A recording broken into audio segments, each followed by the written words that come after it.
Bismillahirrahmanirrahim. Assalamualaikum warahmatullahi wabarakatuh. Alhamdulillah, alhamdulillahi rabbil alamin. Segala puji, puja milik Allah yang maha menyaksikan. Tidak ada satupun yang luput dari pengawasan Allah Subhanahu wa taala. Dialah Allah yang mengurus kita setiap saat. Nikmat apapun yang ada pada diri kita pasti dari Allah. Tidak ada sesaat pun kita lepas dari limpahan karunia. Segala puji bagi Allah yang maha sabar, yang melihat kita sering melupakan Allah, sering lebih sibuk cari pujian orang daripada pujian Allah. Kita acting pura-pura soleh, padahal di belakang kita senang berbuat maksiat dalam kesendirian. Allah menyaksikan semuanya, tapi Allah menutup-nutupi sehingga orang lain tidak tahu acting kita ini. Orang menganggap kita ini orang baik, orang soleh, soleha, padahal Allah tahu semua maksiat yang terang-terangan dan yang sembunyi-sembunyi. Semoga Allah mengampuni kita. Allahumma salli ala Sayyidina Muhammad wa ala alihi wa ashabihi ajma'in. Allahumma ja'alna minat tawabin wa ja'alna minal mutatahirin waj'alna min ibadika salihin. Rabbana zidna ilman warzuqna fahman. Allahumma inna nas'aluka ilman nafi'an wa rizqan tayyiban wa amalan mutaqabbalan. Allahumma aftah lana hikmataka wansur alaina rahmataka ya dzal jalali wal ikram. Duha yang maha menatap, bukakan hati kami ya Allah, agar menjadi hamba yang mengenalmu dan yakin padamu ya Allah. Yakin kepadamu, yakin dengan segala janji dan jaminanmu. Allahumma a'inna ala dzikrika wa syukrika wa husni ibadatik. Ya Allah, tolonglah kami agar kami menjadi hamba yang selalu ingat padamu, senantiasa bersyukur padamu, dan bisa beribadah dengan baik, dengan bagus kepadamu. Taqabbal minna ya arhamar rahimin. Kabulkan ya Allah. Innaka antas sami'ul alim. Sesungguhnya engkau maha mendengar lagi maha mengetahui segala-galanya. Amin ya rabbal alamin. Silakan Ustaz. Bismillahirrahmanirrahim. Kitab Al-Hikam nomor 249. Ja'alahu laka aduwa liyushika bihi ilaihi wa harraka ilaihi nafsa liyaduma ikbaluka alaihi. Sengaja Allah menjadikan syaitan sebagai musuhmu supaya engkau jemu pada syaitan dan berlindung kepada Allah. Demikian pula Allah tetap menggerakkan hawa nafsumu supaya engkau tetap selalu menghadap kepada Allah untuk melawan nafsu syaitan, untuk melawan hawa nafsu. Allah Subhanahu wa taala berfirman, "Innahu laisa lahu sultanun 'alal ladzina amanu wa 'ala rabbihim yatawakkalun." Sesungguhnya syaitan tidak berdaya atau tidak kuasa terhadap orang yang betul-betul beriman kepada Allah. Mereka berserah diri dan bertawakal hanya kepada Allah. Innama sultanuhu 'alal ladzina yatawallawnahu walladzina hum bihi musyrikun. Sesungguhnya kekuatan atau kekuasaan syaitan itu hanya pada orang-orang yang berwali kepadanya atau orang-orang mengikuti bisikan syaitan itu. Allah berfirman, "Wa ma ubarri'u nafsi inna nafsa la ammaratun bisu illa ma rahima rabbi Inna Rabbi Ghafurur Rahim. Dan tiadalah saya merasa bersih diri, sebab hawa nafsu itu mendorong kepada kejahatan, kecuali orang yang dapat hidayah atau rahmat Allah. Sesungguhnya Allah Maha Pengampun lagi Maha Penyayang. Salah satu ciri orang bertakwa dalam surat Al-Baqarah ayat 3, alladzina yu'minuna bil ghaib. Jadi ciri orang takwa itu beriman kepada yang gaib. Allah Subhanahu wa taala Maha gaib. Allah menciptakan malaikat gaib, jin gaib, termasuk iblis gaib, setan dari golongan jin gaib, termasuk kiamat gaib, ruh gaib, alam barzah gaib, takdir gaib, surga dan neraka gaib.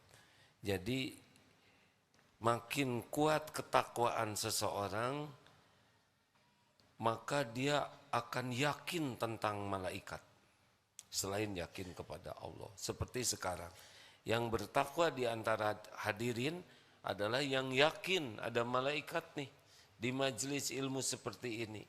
Majelis yang Allah menurunkan malaikat khusus untuk memohonkan curahan rahmat, juga ada ampunan di sini. Juga dengan ketakwaan kita tahu sangat boleh jadi di masjid ini ada jin Islam yang ikut ngaji, kalau toh memang di daerah sini ada jin. Tapi itu tidak sesuatu yang aneh, bukan sesuatu yang keluar dari keyakinan, karena jin Islam itu ada. Di mana kita berada yakin ada malaikat pencatat yang selalu mengawasi kita. Itu takwa. Juga yakin ada bisikan setan. Jadi setan itu benar-benar ada. Minal jinnati wan nas. Nah, setan yang selalu membisiki kita itu adalah makhluk ciptaan Allah. Dan dia memang bagian membisiki kejelekan terus. Dan kendaraan setan adalah nafsu. Maka kalau kita lebih kuat untuk mengendalikan nafsu kita, setan itu tidak punya kendaraan untuk menggelincirkan kita. Setan itu lemah. Dia hanya membisiki. Menjadi celaka karena kita mengikuti bisikannya. Kalau kita tidak ikuti, tidak bisa apa-apa. Oleh karena itu, kita harus kenali siapa yang paling tidak mampu dibisiki setan. Di antaranya adalah mukhlasin dan mutawakkilin. Tolong bacakan tentang mukhlasin. Tadi tentang mutawakkilin surat An-Nahl 99 ya. Tapi tentang mukhlasin sebentar. Innahu laisa lahu sultanun 'alal ladzina amanu wa 'ala rabbihim yatawakkalun. Sesungguhnya setan itu tidak berdaya, tidak ada kekuasaan terhadap orang yang betul-betul beriman, yakin kepada Allah dan bertawakal, berserah diri, bulat kepada Allah. Udah lemah setan itu. Dan mukhlasin. Ketemu ayatnya Ustaz? Ada 2 ayat diantaranya tentang ikhlas itu. Wujud? Ya, silakan tolong bacakan. Harusnya saya sudah hafal. Quran Surah Al-Hijr surah ke-15 ayat 39 dan 40. A'udzu billahi minasy syaithanir rajim. قال رب بما أغويتني لأزينن لهم في الأرض ولأغوينهم أجمعين إلا عبادك منهم المخلصين Ia iblis berkata, Tuhanku, karena engkau telah menyesatkanku, sungguh aku akan menjadikan kejahatan terasa indah bagi mereka di bumi, dan sungguh aku akan menyesatkan mereka semua, kecuali hamba-hambamu yang terpilih karena keikhlasannya di antara mereka. Ya, kecuali mukhlasin. Ada satu lagi ayatnya, surat Shad.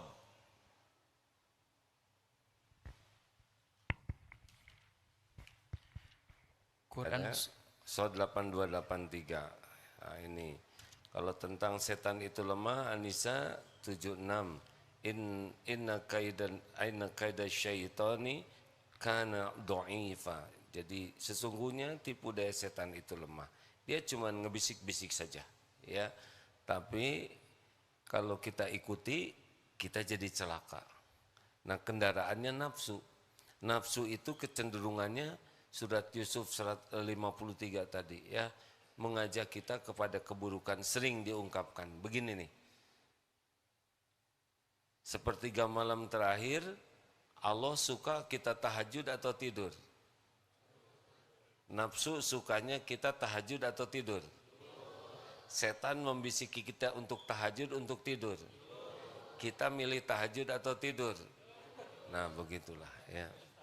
Sederhananya begitu. Sederhananya begitu. Jadi sebetulnya tidak terlalu rumit nih. Kalau sudah makin peka hati kita, ini bisikan setan atau tidak. Kalau disukai nafsu, nah itu kecenderungannya. Seperti ingin dipuji, ya. Ingin dipuji ini udah makanan setan saja. Orang-orang yang hidupnya sibuk dengan penilaian orang lain, ingin kelihatan keren, ingin kelihatan kaya, ingin kelihatan pinter, ingin kelihatan soleh, pokoknya sudah ingin kelihatan oleh orang, ingin dianggap baik, ingin dianggap mulia, itu sudah gampang sekali itu ditipunya tuh. Tapi bagi orang yang sudah tidak ribet dengan cari kedudukan di hati orang, pikirannya sederhana saja, innallaha la yanzuru ila suwarikum wa amwalikum walakin yanzuru ila qulubikum wa a'malikum. Sesungguhnya Allah tidak lihat rupa dan hartamu, tapi Allah melihat hati dan amalmu. Nah, orang-orang yang susah ditipu setan, fokusnya adalah hati dan amal. Tapi bagi orang yang mudah ditipu setan, casing yang dipikirkan. Bukan tidak boleh pakai pakaian yang bagus, yang rapi, boleh. Kenapa kita pakaian rapi? Coba, kenapa?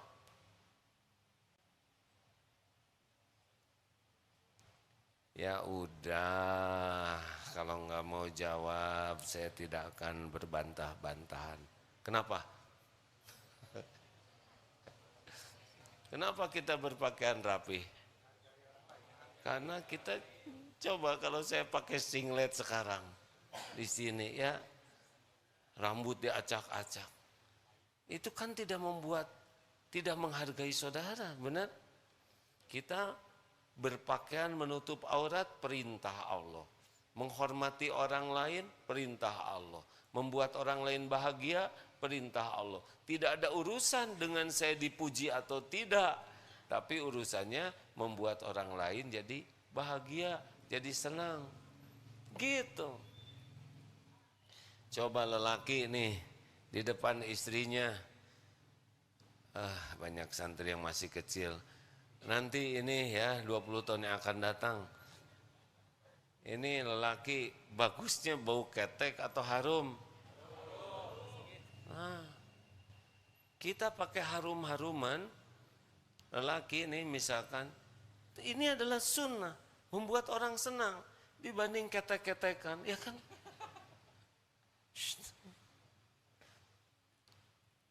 Jadi bagi kita bukan ingin dipuji,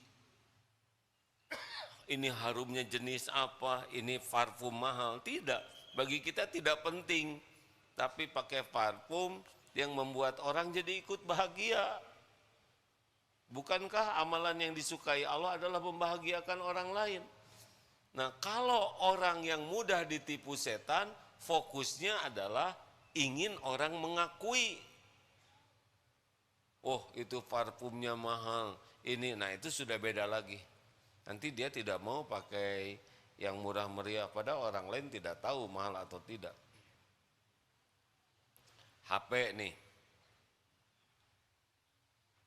Berapa banyak yang beli HP karena keperluannya apa HP ini? WA, motret juga jarang dilihat lagi, dah dia sebel lihat hasilnya. Aduh, maaf. Tapi berapa banyak di antara kita yang maksakan diri ingin punya HP supaya kelihatan keren, bukan HP jadul. Udah pasti itu tipu daya setan. Keperluannya apa? Keperluannya HP ini apa? Tiap kita beda-beda. Mungkin ada yang memerlukan HP canggih. Loh, ini HP-nya namanya BKP, Beunghar ku pameran. Ini pemberian ini. Ya seneng juga sih punya yang ini, ya lebih bagus, lebih cepat. Tetapi dibanding dengan kemampuannya yang saya pakai enggak banyak. Tidak banyak. Paling ngerekam, bikin tayangan sedikit ya, selebihnya ya tidak sebanyak kecanggihannya. Beli sepatu, coba. Keperluan sepatu itu kan intinya adalah melindungi kaki. Sewajarnya, mau sepatu yang murah, yang mahal, yang sangat mahal. Nah kita bisa tahu tuh, apa perlunya kita pakai sepatu. Ya Allah, ini kaki titipanmu, saya lindungi sepatu kaki ini supaya bisa sehat, aman dipakai ibadah. Kita akan secukupnya, tapi kalau sibuk dengan penilaian orang, ingin sepatu merek bagus, ingin sudah itu sudah mulai ditipu lagi di sana. Makanya orang-orang yang sibuk dengan penilaian orang lain rentan sekali hidupnya itu tidak tenang. Karena dia akan terus ditipu oleh setan yang membuat dia capek sekali mengejar pujian orang ini. Ini saya tidak ikut campur dengan kepala saudara-saudara ya. Kemarin pulang haji di Gundul. Saya merasa gundul terus tumbuh rambut sedikit itu lebih enak itu, lebih simpel, jarang nyisir, irit sampo, ya kecewek-kecewek beres. Beneran. Tapi sekarang sudah mulai memanjang lagi, sudah mikirin sisir ya, lebih sih nggak rapi. Nah, habis ini mau dicukur ya. Ternyata keperluan saya nggak terlalu ribet dengan rambut ya. Jadi sudahlah, cukur yang secukupnya saja. Bandingkan waktu ini banyak pemuda yang ada, nggak apa-apa saya nggak ikut campur ya. Repot hadirin. Apalagi zaman saya SMA dulu, zaman John Travolta ya. Agak ikal, sedang saya kan tidak ikal. Dari lurus jadi ikal itu membutuhkan salon. Udah gitu karena salonnya yang murah meriah, kekecilan ikalnya, ngegedein itu juga menderita. Betapa sengsaranya sibuk dengan penilaian orang. Dulu belum musim pakai jilbab seperti sekarang. Jadi anak-anak SMA zaman dulu tahun 80-an, yang pakai jilbab cuma satu, yaitu guru agama. Ya. Itu juga sudah senior. Waduh, itu berat sekali itu. Saya lihat teman-teman perempuan tuh naik motor tuh pelan karena takut belaunya bengkok ya. Saya tidak ikut campur bagi saudara model apa ya, karena ada juga yang gundul jadi model. Tapi intinya kalau mau beli sesuatu, tanya, ini teh perlu atau ingin. Nah, ingin itu dekat dengan nafsu. Benar? Jam kan beragam tuh harganya. Kalau yang 50.000 memang suka cepat istirahat ya.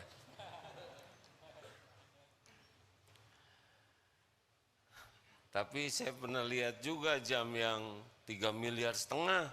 Asalnya nggak tahu itu 3,5 miliar ya. Sesudah dikasih tahu anak tuh katanya, bah itu jam 3,5 miliar.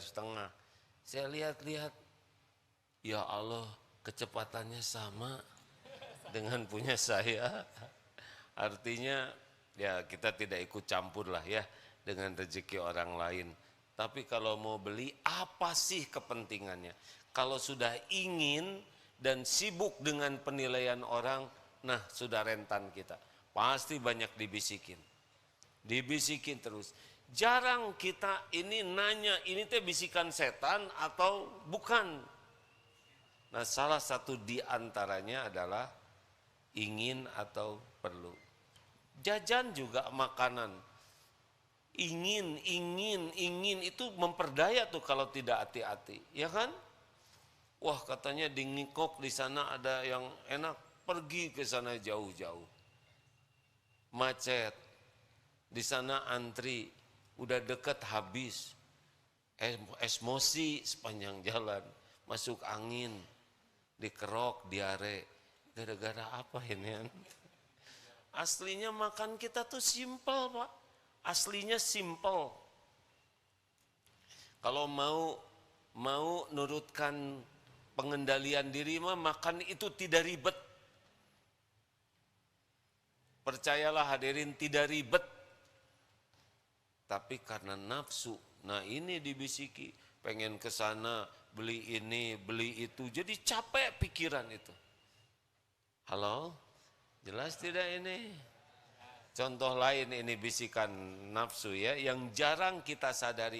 Kita seakan-akan kalau ingin beli ini, beli itu hanya keinginan biasa. Oh tidak, di sana main itu tipu daya setan itu. Sekarang ada belanja online ya. Belanja online ini apalagi ada diskon, bebas ongkir,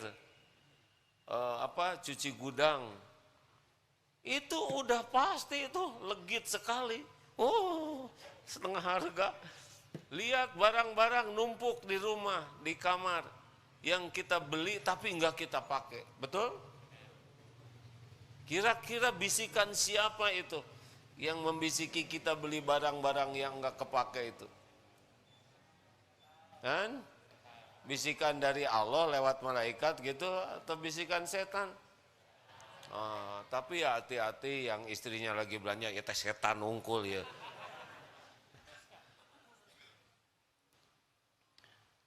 Ngobrol, nggak apa-apa nih.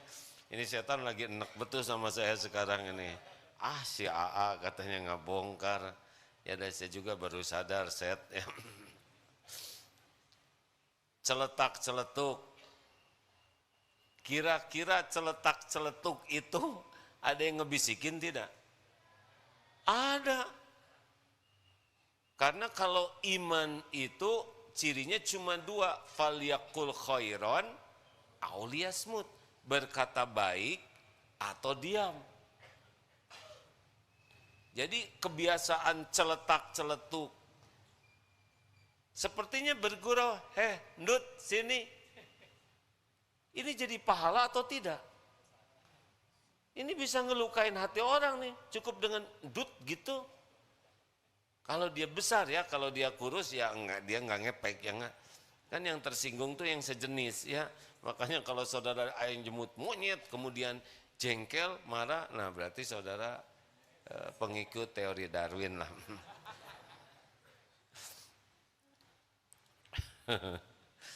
Lanjut. Hati-hati nih, kita harus sadar bahwa celetak-celetuk itu, komentar-komentar spontan itu bisa jadi mengikuti pembisik. Ada yang lewat, peot, nyebut peot, atau ditonyok. Enggak mungkin kebaikan itu keluar dalam bentuk keburukan. Makanya orang yang paling mudah bicara, paling suka celetak-celetuk, paling banyak komentar, paling banyak cerita, paling banyak membahas segala hal, itu rentan sekali hidupnya ditipu setan, rentan hidupnya banyak masalah, rentan hidupnya gelisah. Yang asli orang yang kuat nahan dari celetak-celetuk, aman hidupnya. Tidak usah segala diceletak-celetukin, tidak usah segala dikomentari, tidak usah segala diceritakan, tidak usah segala dibahas, tidak usah segala ditanyakan, tidak usah segala dijawab, apalagi kalau tidak ada yang nanya. Tidak usah ingin kelihatan pinter, tidak usah ingin kelihatan ilmunya tinggi, tidak perlu. Yang perlu itu cuma satu, tiap bicara jadi amal soleh. Allah ridho, selesai. Orang sedunia mau nganggap bodoh, silahkan. Gak ada urusan dengan penilaian orang. Kalau ingin lebih aman dari tipu daya setan. Apa saudara pikir bicara begini tidak ditipu oleh setan? Ditipu ini. Banyak ini bisikan supaya mengeluarkan kata-kata yang tidak sepantasnya. Atau memamerkan. Mungkin keluarnya ayat, tapi niatnya supaya kelihatan pintar. Atau mungkin kita cerita sesuatu agar diakui kita ini orang yang baik, orang yang soleh. Dalam berbicara kebenaran pun niat bisa tergelincir, bisa ada ujub, ada sombong, ada sia-sia, ada ditambah-tambah, ada bohong, banyak peluang. Dan ini kerja terus pembisik ini yang membuat perkataan tergelincir. Jadi dalam bicara itu rentan. Mana sekarang yang lebih banyak dibisikin? Yang sedang tafakur ini kalau saudara kan bisikannya sederhana. Tidur. Lebih minimal lah bisikannya, tapi banyak yang mengikuti, terutama yang di sebelah dinding, ya kan. Kan maaf, langsung ngegebek yang di dinding. Maaf ya, ini juga. Kan ada yang masuk juga sudah nyari dinding. Maaf hadirin, silakan lanjutkan ya, ikuti saja bisikannya. Ya coba Jumatan, kenapa kita nyari dinding? Kan dalam perencanaan strategi setan selanjutnya, nyender, tenang, tegakkan badan. Ini serius hadirin. Jumatan dibisikin supaya datangnya telat, cari tempat dekat pintu, supaya dekat mobil, supaya nggak kedengeran ceramah. Kita jarang berpikir ini tipu daya setan. Kita merasa hanya pilihan kita. Kita kembali ke ngobrol ya. Seperti marah. Sepertinya kita dengan marah itu berwibawa. Dengan marah kita tegas. Dengan marah enggak sih aslinya. Marah mah tipu daya setan aja. Sebagian besar kemarahan kita tuh tidak mencari keridhaan Allah, sama sekali tidak. Hanya memuas-muaskan nafsu aja. Benar? Dari mulai beli barang, beli makanan, beli pakaian, dari mulai kita membicara, semuanya setiap waktu ada pembisik yang membuat kita terus melakukan hal-hal yang akhirnya tidak disukai oleh Allah Subhanahu wa taala. Nah, pintunya begini hadirin. Kan ini tentang bicara ya. Man kana yu'minu billah wal yaumil akhir falyaqul khairan aw liyasmut. Barang siapa yang beriman kepada Allah dan hari akhir, hendaklah berkata baik atau diam. Apa itu berkata baik? Zikrullah dan amar ma'ruf nahi mungkar.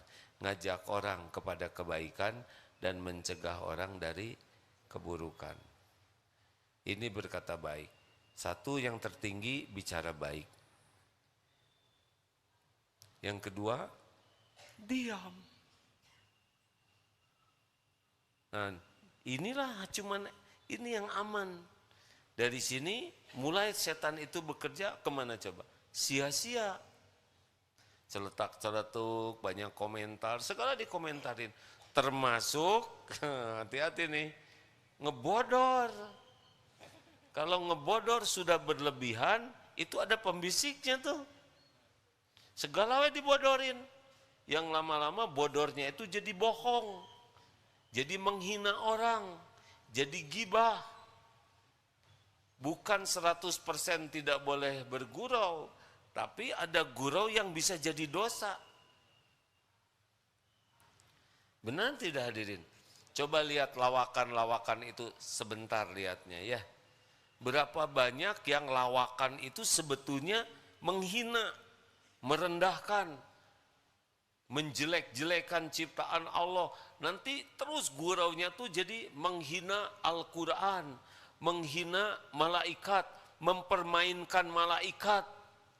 Jadi gurauan, sorga dan neraka jadi gurauan. Nanti ke Allahnya juga, oh udah jatuh tuh. Itu pasti ada pembisiknya. Jadi hati-hati nih yang lucu-lucu, punya bakat lucu. Sebetulnya saya juga punya bakat lucu, hadirin. Lucu kan? Lucu kan? Imut. Ya udahlah terserah, saya nggak akan terpancing karena ada pembisik di sini. Coba nyebut imut sama saya, bisikan siapa? Nggak kira-kira. Ya Kiai imut, terserahlah. Saya nggak akan sakit hati. Ada jengkel di sini. Cuma saya tidak mau ketipu setan ya. Astagfirullahaladzim. Emang imut kayak apa? Nah ini terus itu, supaya dibahas lagi, diulang-ulang. Nah sebetulnya ya di rumah lagi bertengkar, misalkan bukan bertengkar lah, yaitu berantem. Berbeda pendapat ya suami istri. Yang main itu setan itu kan. Tuh lihat Pak, suami tetangga. Tuh. Terus dibisikin, udah tuh kamu nikah sama tetangga. Orang lain mah ngasih sama istri tuh berlian. Ini kalah batu akik. Ngomong berbantah-bantahan. Coba ujungnya apa itu? Keriduan Allah, kemurkaan Allah. Coba lihat, ini yang main adalah setan aja ngebisikin. Makanya kalau istri lagi marah atau suami lagi marah, udah nggak usah ikut-ikutan. Terus aja.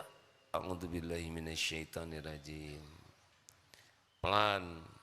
Karena kalau keras, apa? Hah? Anggap saya setan ya. Jadi rame. Udah, na'udzubillahi. Enggak, bukan a'udzu, bu, na'udzu kami. Terus berlindung kepada Allah daripada kita hanya memuas-muaskan setan yang ngebisikin. Karena itu grafiknya meningkat terus. Pakai otaknya. Emang siapa yang gak punya otak? Yang benar dong. Mungkin lihat tuh, ada kemarin yang viral seorang tokoh agama yang memukul dan menendang istrinya dan divideokan viral. Hancur semuanya karena amarah. Terus dibisiki. Jadi dalam hal apapun kelihatannya kita ini zikir yang agak jarang, yaitu a'udzubillahi minasyaitonirrajim. Kita cuma mau baca Quran aja, baca a'udzubillahi minasyaitonirrajim. Benar? Padahal setiap saat kita ini rentan sekali. Dalam hal apapun kita ini mudah ditipu. Dalam hal apapun. Lagi berdiri, duduk, jalan, berbaring, lagi diem aja, itu setan nyebrang di sini. Oh, tinggal itu, tinggal ini. Tundukkan pandangan sebelah, gitu.